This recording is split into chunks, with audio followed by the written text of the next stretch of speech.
I'm happy to have with me today 3 young ladies, very familiar in our community. If you've heard of Bpt Physical Therapy, and I know all of you have with their creative commercials, I hope you know about Bpt Kids, and that's what we're going to talk about today because there's so much that's involved with that, and I want to find out more information. So thank y'all for being here today. Thank you for having us. Now tell me your names. Introduce yourselves to me.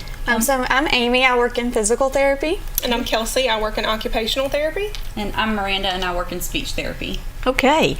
Now, when we talk about Bpt Physical Therapy, there is a division of that, Bpt Kids. So that kind of tells me you're dealing with kids, but I want to know what you do with children. So tell me a little bit about the services that you offer with Bpt Kids. Yeah, so Bpt Kids is our pediatric outpatient clinic. So we service children from birth to young adulthood, and we offer speech therapy, occupational therapy, and physical therapy. All right, now when you talk about speech therapy, occupational therapy, and physical therapy, I'm thinking to myself, okay, physical therapy, maybe something with the hands or the feet, but it's much more than that. So tell me, what are maybe some of the misconceptions that people have, like myself, that don't quite understand it? Yeah, so we'll start off with physical therapy. So when we talk about physical therapy can work on a variety of things, but typically when we're working with pediatric physical therapy, we mostly work on strengthening and coordination. So when we talk about coordination, that just means that we're looking at complex movements with the child. So like, take for example, climbing a ladder. So that takes much more things that go into it than we think about on a daily basis. So when we're talking about a kid climbing a ladder, they need to be able to use their arms and their legs and be able to sequence that movement at the same time. So for us, we can help the child work on coordinating those movements and help them make that movement a little easier for them to complete. We can also work on strengthening, but when we talk about strength, we're talking about what the child needs specifically. So every child might have a different kind of injury. So for example, if they come in with a broken leg, then we want to work on leg strength. So there are a different variety of things that we can work on, but typically strengthening and coordination are the ones that we work on the most with children. The common misconception though with physical therapy is that we might just play with the child, but that isn't necessarily true. While some of our treatment sessions might be play-based and be interactive with the child, we're actually targeting a very specific goal and specific movements with the child. So, well, when I hear you talk about playing with that child, and I'm sure it might be a little scary for a child when they first come in, not understanding, what this is all about. Right. So you've got to make it fun for them. Yes, ma'am. At the same time. But then how does occupational therapy blend in? So occupational therapy addresses a very broad range of things. So pretty much anything that a child needs to do in their daily routine is something that we're going to look at. So our biggest things are going to be their fine motor skills, which is how their hands are working together, how their hand muscles are formed and how they're working. Their bimanual coordination, which is how, can they use both hands together to complete a task. Their visual motor skills, so can they break down worksheets? Can they break down their tasks they need to complete every day? Their sensory integration, which is just how our bodies process the outside world. And for some children, their bodies process outside stimuli a lot different than we would. Their self-care skills. So can they bathe themselves? Can they dress themselves? Can they tie their shoes? So occupational therapy can be very, very large scope of practice. So we're just looking at anything that they need to do throughout the day is going to be important to us. And as like Amy said, a misconception can be that we're just playing with them. But from, an untrained or unskilled eye, it does look like play. But for a child, play is the building block for development. So that's how we are able to facilitate growth is through playing with them. All right, so we're talking about physical therapy, occupational therapy, speech therapy. Now, I'm thinking, okay, with young children, they might have speech delay, they might have a problem with speech, but how much much involvement do you have with speech therapy? Yeah, so with speech therapy, that is actually one of the common misconceptions, is that we only target speech sounds or helping children speak, when in reality we cover a whole wide range of skills. So going along with what Amy and Kelsey were saying, play is also a common misconception among, I think, all of our therapies. But so as a speech therapist, let's say I had a kiddo who was not using very many words, or they were having trouble following directions, I would choose something like maybe a barn play set, and we could work on them imitating animal sounds, like saying moo or ba, or like, oh, let's put the cow in the barn, or oh, let's pretend we're riding in the tractor. So even though it might look like we're just playing with a barn set, we're doing so much more. And so speech therapy also works on just language in general, improving a child's language skills. So whether that be improving their knowledge of vocabulary, their understanding of basic concepts, so being able to name colors, shapes, understanding prepositions, so in, on, under. We also work on helping them improve their grammar and literacy skills, so helping them read and write, which is so crucial to our school age kiddos. We can also work on social and pragmatic skills, knowing how to greet other people or interact socially, knowing how to play with your peers. We can also work on fluency, which is like stuttering, so helping kiddos' speech be more smooth, not so bumpy. And then we also work on executive functioning and problem solving skills. So being able to think critically, as it's such an important skill as they get into that school age. And then the last thing that you might not think that we work on is swallowing. So we can help strengthen a child's muscles in their mouth, tongue, throat, not only for their speech, but to make sure that they are able to swallow safely. So that's sort of our scope of speech. Well, you know, when I'm listening to all of this, and I'm thinking sometimes parents might not recognize that there is a problem. It might take a teacher or someone else that says, hey, I think there's a little bit of a problem here. Maybe you need to get some therapy with that. So tell me, what type of conditions or diagnosis would you work with when it comes to children? So one very frequently seen diagnosis is autism. So at Bpt Kids, we all typically see children with an autism diagnosis. It's just each discipline is going to, target things from a different angle. Autism, or it's also known as autism spectrum disorder, or ASD, is just that. It's a spectrum. So all of these symptoms are going to present very differently. You can have, the very mild symptoms to the very severe, and this is also usually diagnosed between the ages of 2 and 5. Typically, from an occupational therapy standpoint, with a child with autism, we're going to look at the handwriting, we're going to look at the visual motor skills, the self-care skills, but we really focus in on their sensory processing differences, because typically, a child with an autism diagnosis is going to have some sort of difficulty processing the outside world. So whether it's they are very overstimulated, which is going to lead to a lot of movement seeking, you may see a child bumping into a lot of things, or rocking or spinning, or constantly running back and forth, or wanting to climb to high surfaces and then jump down. That's something that can really impact their success throughout the day. Or on the other side of the spectrum, you may see a very understimulated child. So this may be a child who is not responding to their name. They prefer to play, say, by themselves with a very specific set of toys in a very specific manner, without a lot of engagement with the outside world, or parents or teachers or peers. So as OT practitioners, we're going to work really hard to develop what we call as a sensory diet, and this can be implemented in the home, in the school, within the community, to just help facilitate a better understanding of the world, give them resources and tactics to help their bodies process the world in an easier manner. So this may be, a weighted vest for a child that's seeking a lot of movement, just to help them be able to calm down and focus, or a few protocols that we have to increase, their tactile sensitivity. So to be able to tolerate different textures on their skin. Every child is addressed in a very different manner, and we really break down each child, their each specific set of needs with an autism diagnosis to best help them reach their maximum potential every day. If you do have concerns with your child, please be sure to discuss that with your pediatrician. But yeah, so for OT, that's typically what we do with a child with autism.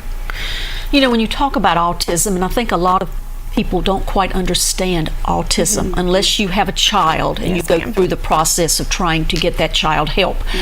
So with autism, speech, how do you deal with a child that had autism and speech therapy? How do you bring that child to the fore? Right. Bring it out. Being able to know who that child is, right? So like Kelsey said, we see a lot of kids, and it does range on a spectrum, right?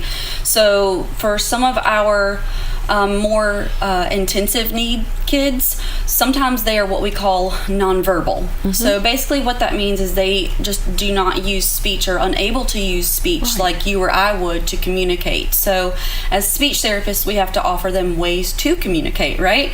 So one way that we do that is called an augmentative and alternative communication device. And that's just a fancy way of saying offering them a different way to communicate. So it could be something as low tech as having a strip of paper and you have different Velcro choices on it. So let's say you're working on a child and getting them to request more of something or being able to communicate when they're all done, right?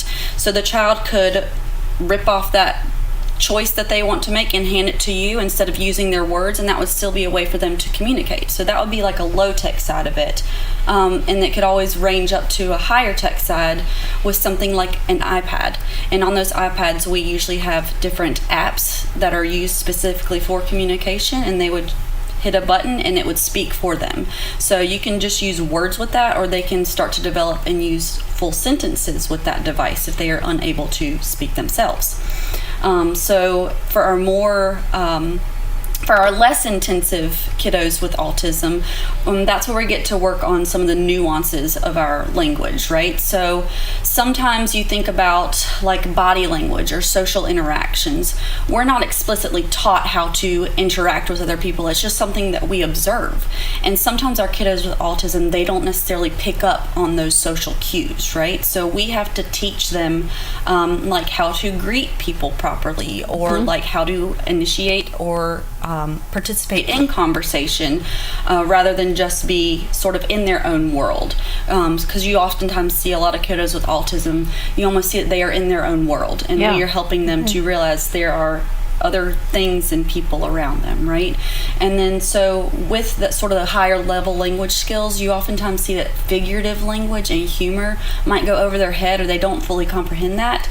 So we help break that down and help them understand all those different meanings. So those are some different things that speech works on with those with autism. So with autism, it seems almost overwhelming. But you're talking about the speech, you're talking about the occupational side of it, but there's also a physical side of autism. Yes, ma'am. How do you deal with that?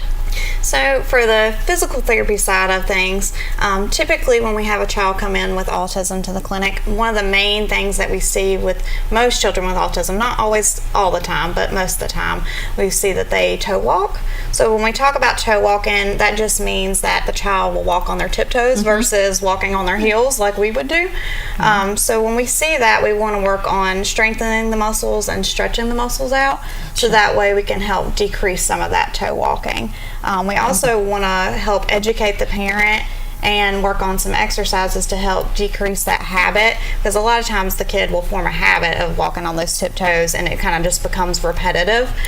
So we want to try to break that habit up and get them to walk with a more normal gait pattern.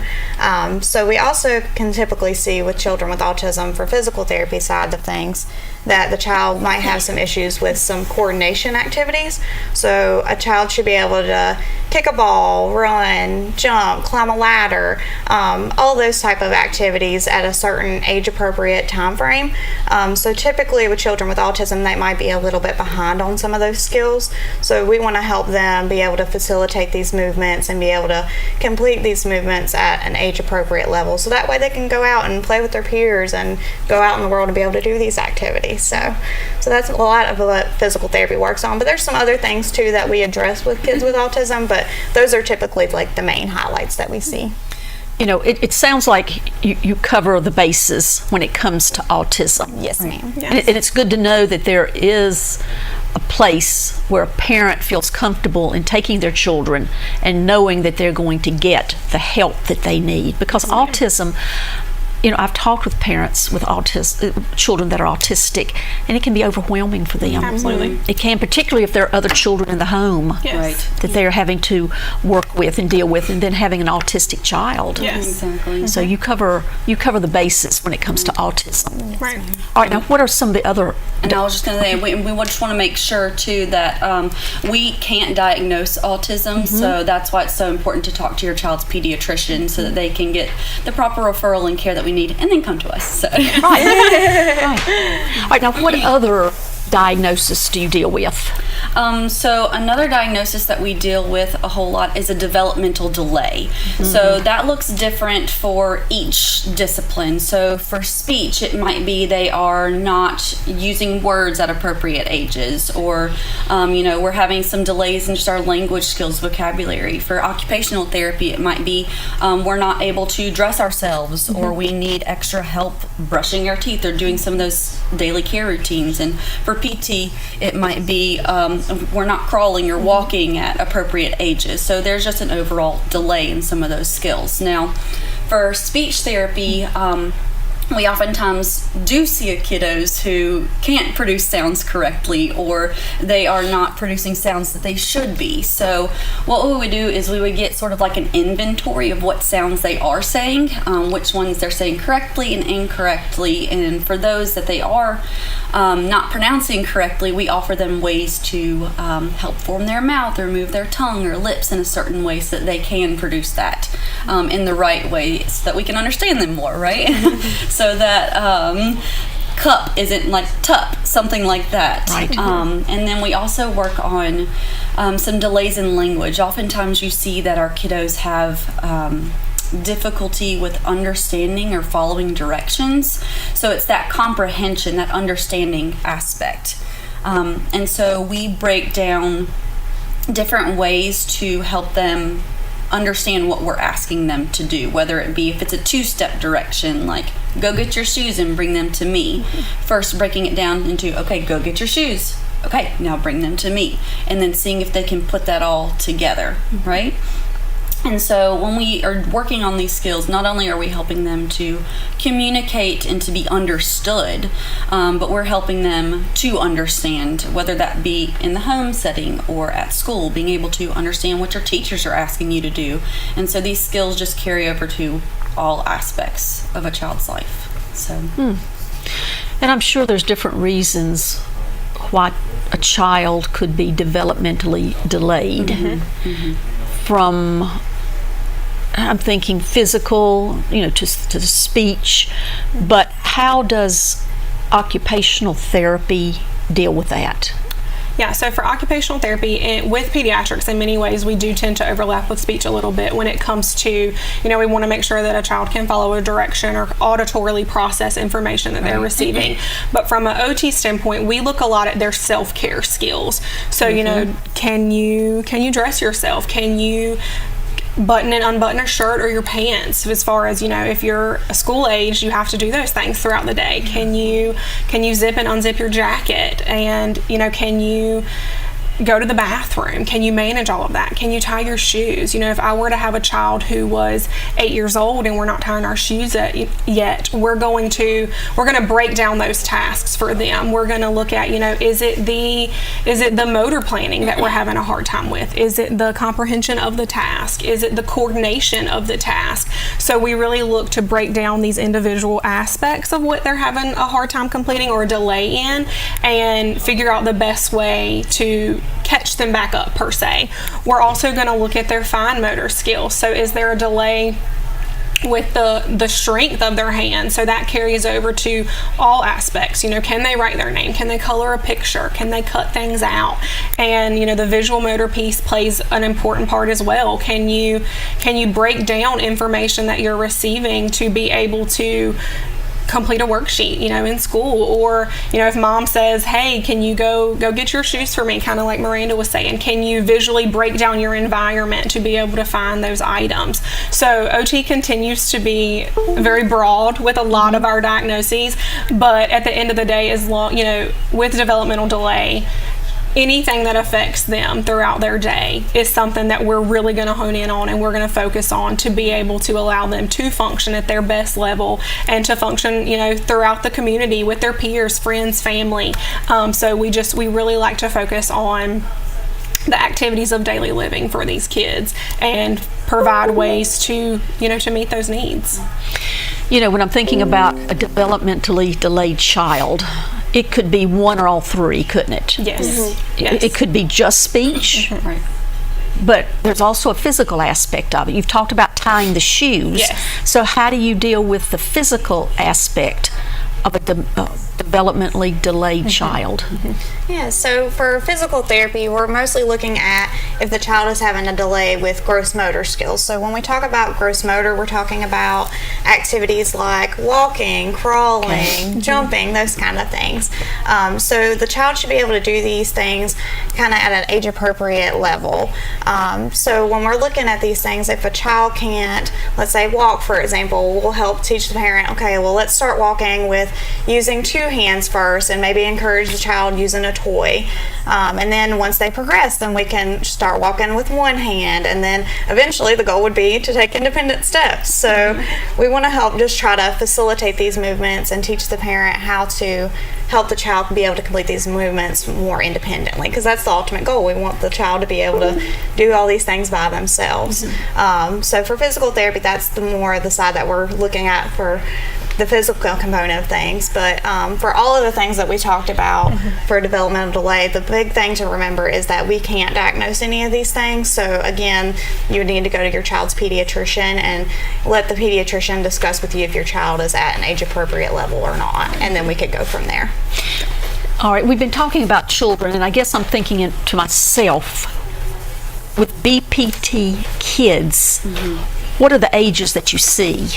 Is it from 0 to 18? I mean, I guess that's Yes. kind of crazy, but does it start at 1 year of age? It could start as little as like a couple months old to all the way up to young adulthood too. Okay. So some of our kiddos with maybe some more severe, all-encompassing diagnoses, we might see someone who is in their like early 20s as well. So maybe you've had a kiddo in like a special ed who's been Right. In school longer than a typically developing child would. So we see a huge range. Yeah, I was thinking about that when you mentioned special ed and children there that might not meet the age level Right. there that you work with, still in the children's side of it. Yes. Okay, so you do that. All right, what other diagnosis do you, autism, developmentally delayed, what else do you work with? We see a various range of diagnoses, and a few of them are cerebral palsy, Turner Interesting. syndrome, Down Okay. syndrome, Fragile X syndrome, spina bifida, sensory processing disorder, oppositional defiant disorder, and ADHD. If your child has a diagnosis outside of the ones that we've mentioned today, that doesn't mean that we don't see them. These are just a few of the more frequently seen diagnoses in the clinic. So. All right, and we talk about going to the pediatrician, and we all know that some parents just don't do that. They just don't do that. So once they get into school and a teacher recognizes that there is a problem, what could happen from there? Could a teacher, I'm just thinking to myself, I'm sure they would need to talk with the parent and recommend that they take that child to a pediatrician in order to get help and get a referral over. But how can people get in touch with you? Does it have to always be through a pediatrician? So in order to get a referral for our therapy, you would have to go to your pediatrician. Okay. So if anybody has heard any concerns or anything that you're thinking, oh, maybe my child does that, or oh, I'm not sure about that. Right. I would suggest going to your pediatrician and discussing those concerns, and from there they would refer you for an evaluation to come and see us at Bpt Kids. And that sort of looks a little bit different for speech, OT, or occupational therapy and physical therapy, but we usually try to do like a standardized test just to see where your child is at, what skills they have, what skills they might be lacking in, and from there we would make a recommendation on the services that they would need from there. So, but the first step would be having to get that referral from your pediatrician, because without that we can't really go any further in the process of that yet. You need that recommendation. All right. Now, I was just thinking, so many children could, in life, there are challenges with children. And so many times you see children as they get older and you think, if they had only had some type of treatment when they were younger, how much different their life could be today. Yes, and we're huge advocates for being, proactive instead of reactive. Right. So just, if you have a concern about your child and they need a therapy evaluation, it's not a bad thing. It can be, therapy can be very short-lived and they make progress very quickly, or it could be, a longer-lived thing depending on the severity. But it's not. I feel like sometimes there's a stigma around your therapy needing or your child needing services. But it's not. It's much better to advocate for your child and get them the services that they need versus waiting late in life and then wishing that they had something earlier. Getting therapy's never going to hurt. It can only help. It can only be like, well, you don't need us, so okay, see you later. No, and I think you pointed out something. Years ago, there was a stigma. Yes, ma'am. If you seek help, there's really something wrong with you. But sometimes you like yourselves, you have to put those pieces of a puzzle together and make them work. And not every child works and acts the same way. Absolutely. They're all different. They're all different. But there's a couple different ways you can get in contact with us if you have any questions. First is by calling us on the phone. You can call us at 276-622-3636. Okay. You can also go check out our Facebook page, which is Bpt Kids. And our Facebook page is really cool because you can go on there and look at some of the diagnoses that we treat and some of the treatment highlights of things that we do to help with that diagnosis. So it kind of just gives you like a little highlight of what we do day to day. And then our last way you can reach us is on our website online, which is at BassettPT.com. That's going to take you to our overall company website. So it does have our adult services and pediatric services on there. But we have a tab just for our pediatric services, so you can go on there and look at the services and the different specialties that we offer. So that's just a couple different ways to reach out. And again, if you have any questions, please reach out to us. We love to see new faces, make new friends, and we just really just love it working with the kids, and we love doing what we do. And we just appreciate you having us here today, Miss Deborah, and thank you for taking the time to let us educate you on some therapy needs. Really, I tell you, and I think if you watch one of your creative commercials, you're located beside Food Lion We are. in Stanley Town. But you know what that tells me? That tells me with these creative commercials, they also have a creative staff, and that's what you're there for. Exactly. We are. All right, thank you so much. Thank you. All right, Bpt Kids, located in Stanley Town. You won't forget that because they're right beside Food Lion. All right, stay with us. We'll be back in just a moment.